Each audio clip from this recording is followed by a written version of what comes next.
I just want to share with you some few tips that I use when I'm scalping step index.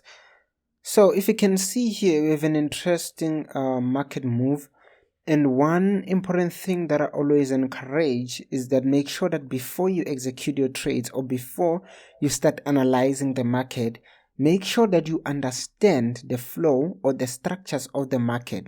So when I'm talking about the flow, I'm talking about the cycles, I'm talking about the waves. Just make sure that you understand how the market is behaving or how it has been behaving recently.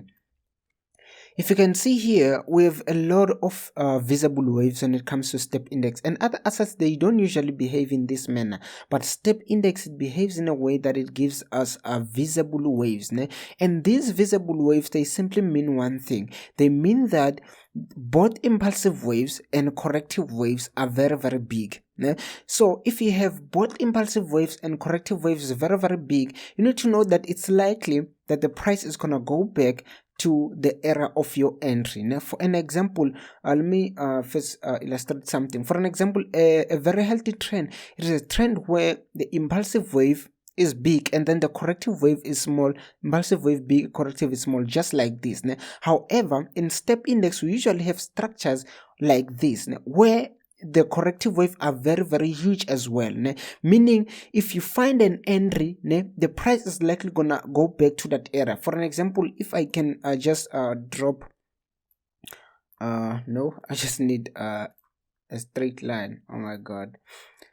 So if I can draw just a trend line here, you can see that it was broken. And let's say that after the breakout here, you begin to execute a trade. So you can see that the market moves on your favor, and then it simply goes back and goes even past your area of entry, because it is made up of huge waves. And even here, let's say you find a breakout, and then after the breakout, you execute a trade somewhere around here, the price moves on your favor, and then it goes back to that area of your entry. So how should you deal with such? One thing that I usually do when I'm scalping is that I pay attention only to the to single waves.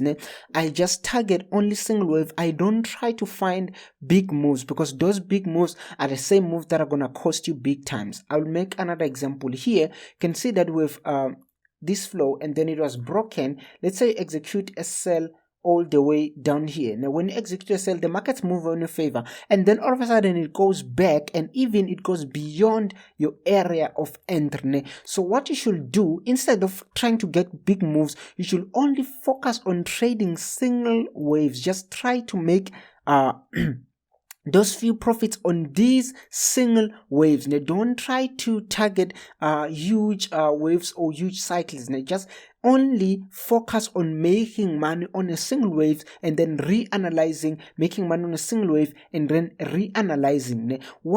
How are you gonna find your entries? The simple technique that I use, let me just remove this and put in some kind of range. So the simple technique that I use is that you either observe a flow, and then once that flow is broken, you execute a trade or you exit a trade that you were opening. For an example, here we can see that the market is moving down in some kind of a channel. So you observe that channel. When you see that the channel is now broken, you execute your next trade and you exit the previous trade. So here you're going to execute your next trade when it is broken.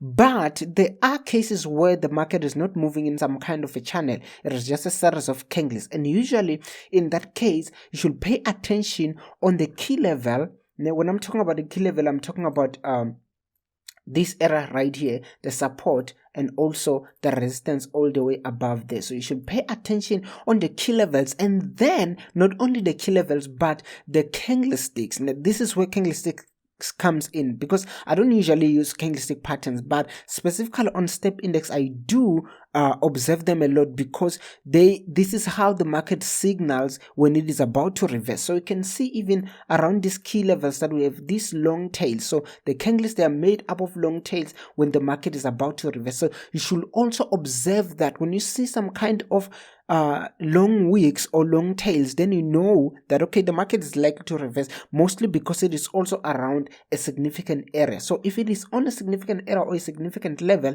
and you observe some kind of tails or some kind of wicks, you need to know that that's the right point or that's the right time for you to execute your trade or for you to close a position that you were opening. And then I'll emphasize again, don't try to make money on huge waves. It is very, very hard when it comes to step index. Just only target few just on target single waves, just this cycle, these few candles, they are enough to make you a lot of profits when you use a good lot size. So that's my advice, guys, for scalping step index. Target only single waves and make sure that you observe the candlesticks when prices approach a significant level. I'm not gonna make this short, I'm just gonna leave it here. Thank you guys for watching.